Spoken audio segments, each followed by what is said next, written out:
And I will wishing people would stop sending me death threats. But it's hard, and it's lonely. It's very lonely. Imagine waking up to find your favorite Disney princess has simply vanished. No more posters, showtimes yanked overnight, shelves stripped bare as if someone at the Magic Kingdom panicked and slammed a giant undo button. That's exactly what's unfolding with the live-action Snow White, a film that devoured hundreds of millions, detonated at the box office, and now seems to be disappearing almost as fast as it bombed. But the real fairy tale twist? The meltdown trails straight back to one rising star, a studio in denial, and an industry wondering if the mirror has finally cracked for good. Disney banked on Snow White the way medieval kings banked on dragons. Pour a treasure trove into the beast, and expect the villagers to arrive bearing gold of their own. According to insiders, the combined production and marketing tab ballooned past $410 million, a figure so steep it reportedly triggered 3 separate rounds of board-level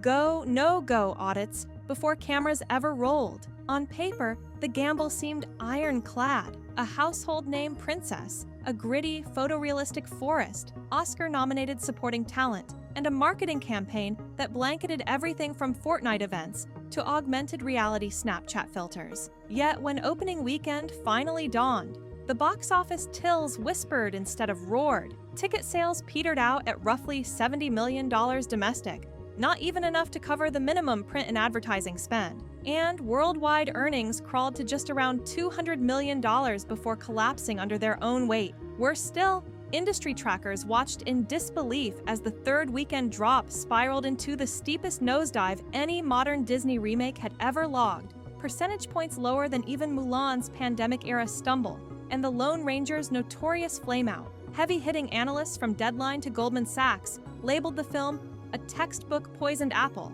and by the time accountants tallied the write-downs, Snow White was already being whispered about internally as one of the studio's priciest catastrophes of the century. But the storm had been raging long before the first seat sat empty. The seeds of disaster sprouted months, arguably years, before a single ticket exchanged hands. During the 2023 D23 press circuit, 22-year-old lead actress Rachel Zegler took what she thought was a playful swipe at the 1937 original, labeling it creepy, seriously outdated, and in dire need of modern values. The comments detonated on TikTok and X, sparking an endless loop of Stitch videos accusing her of trashing a childhood touchstone. Meanwhile, Emmy winner Peter Dinklage ignited a separate firestorm when he blasted the concept of 7 backward dwarf characters, prompting Disney to scrap practical actors and rebrand the companions as CGI magical creatures. Disability advocates cried tokenism for eliminating short-statured performers. Traditionalists cried sacrilege for rewriting a pillar of fairy tale lore. Culture warriors on both sides flooded YouTube with commentary marathons clocking millions of views. Layered onto that, Zegler's outspoken pro-Palestinian statements collided with co-star Gal Gadot's prominent support for Israel, turning every tweet, red carpet exchange, and Instagram story into inadvertent geopolitical shrapnel. The remake was no longer just a Disney movie. It had become ground zero in a triple-stacked culture war: social justice critiques, disability representation debates, and Middle East tensions all swirling in the same precarious cauldron. Yet none of those hashtags prepared Disney for the silence that came next. On opening day, a single TikTok user walked into their local 300-seat auditorium, armed with nothing but a smartphone and a thirst for popcorn. What they captured felt less like the launch of a blockbuster, and more like the closing shift of a suburban DMV. Row after row of pristine, unclaimed seats rolled out before the lens. The only soundtrack was the faint hum of an air conditioner and the user's own disbelieving commentary: "This is Snow White, Saturday matinee. You guys, where is everyone?" Within hours, the clip soared past 10 million views and spawned a tidal wave of copycats, each panning across emptier auditoriums in New York, Dallas, Manila, and Melbourne. The community-dubbed meme, Snow White and the 7 empty rows, topped Twitter's trending list for 48 straight hours, eclipsing even the NBA playoffs. Theater chains contractually obligated to keep the film on a predetermined number of screens flooded Disney's distribution hotline, begging to break the terms. A few independent owners didn't bother asking, and simply swapped in whatever else they had on hard drive. from classic Home Alone re-releases to national theater live events. Overseas, Lebanon skipped the awkwardness and hammered down a full ban, citing Godot's Israeli heritage as incompatible with local import regulations. Each new headline radiated the same brutal subtext. Audiences were casting their own vote of no confidence, and the ballot box was full of empty chairs. Inside production offices,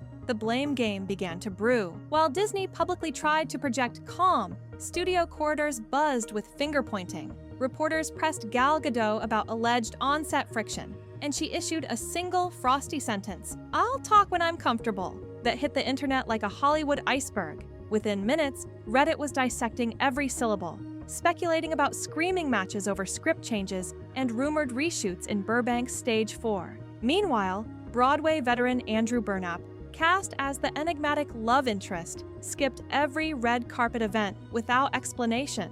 Days earlier, Zegler herself had joked to a Brazilian outlet that, "Who knows? Hollywood's weird.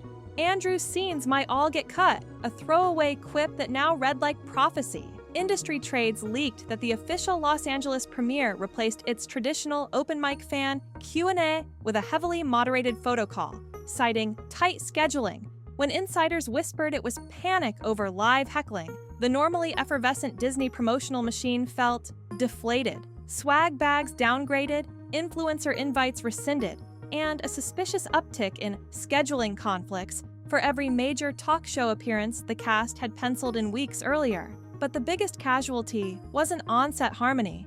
It was Disney's future lineup. Barely 10 days after Snow White logged its catastrophic second weekend plummet, a quiet press office bulletin announced that Tangled, the studio's next Jewel in the Crown live-action adaptation, was officially paused for reevaluation. Translation, shelved indefinitely. This was no minor side project. Internal forecasts had pegged Tangled as the next billion-dollar franchise, complete with spin-off Disney Plus series, theme park overlays, and merch lines stretching from wedding gowns to toddler sippy cups. Early shortlists even placed Rachel Zegler among the top contenders for Rapunzel, a casting rumor that suddenly felt radioactive. Investor briefings went from glossy optimism to hard-edged recalibration. Senior VP slides, once filled with hypercolor revenue projections, now bristled with cautionary phrases like IP fatigue, audience trust erosion, and heightened politicization risk. Market research firms reported an unexpected dip in even the notoriously loyal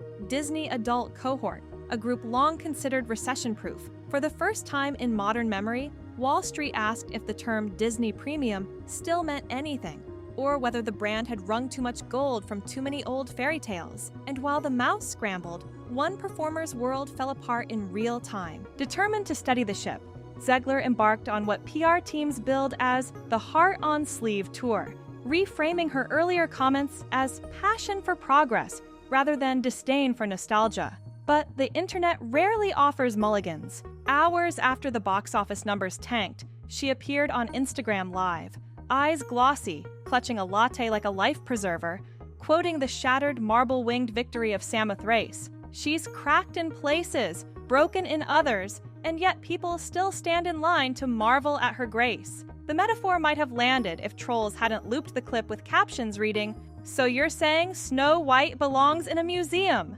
Days later, determined to prove faith in her own project, she attended a weekday matinee, bouquet of chrysanthemums in hand, only for paparazzi to capture the haunting tableau of 10 empty rows, framing her forced smile. The image ricocheted across socials under headlines like "Flowers for a Funeral," inadvertently turning her into a living meme.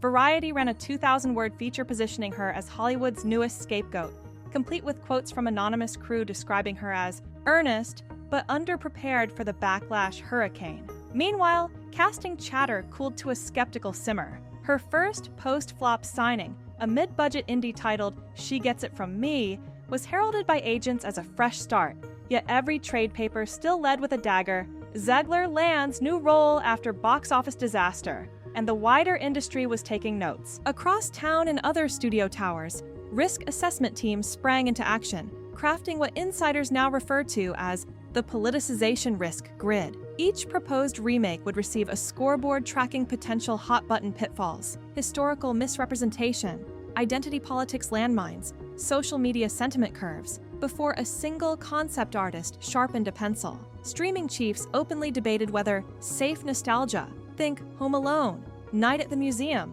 even Hocus Pocus, might be wiser than reviving beloved princesses whose every wig color encoded a new culture war front. Meanwhile, Warner Brothers laughed all the way to the bank as its CGI-driven Minecraft juggernaut blasted past Snow White's entire global run during opening weekend alone, proof that audiences still flock to brand name escapism, so long as it arrived unburdened by real-world lectures. Forecasts for Disney's own live-action Lilo and Stitch hinted at another potential slam dunk: cheaper production, built-in nostalgia, zero sermonizing. The moral felt painfully clear. People weren't tired of fairy tales. They were tired of being told how to feel about fairy tales, which left Disney facing one last, ruthless option. Within a month, Snow White all but evaporated from Disney's official ecosystem. Carousel banners on the company's homepage cycled exclusively to Moana 2, Inside Out 3, and a resurrected Pirates sequel. Park visitors noticed freshly repainted murals at the entrance to Storybook Land.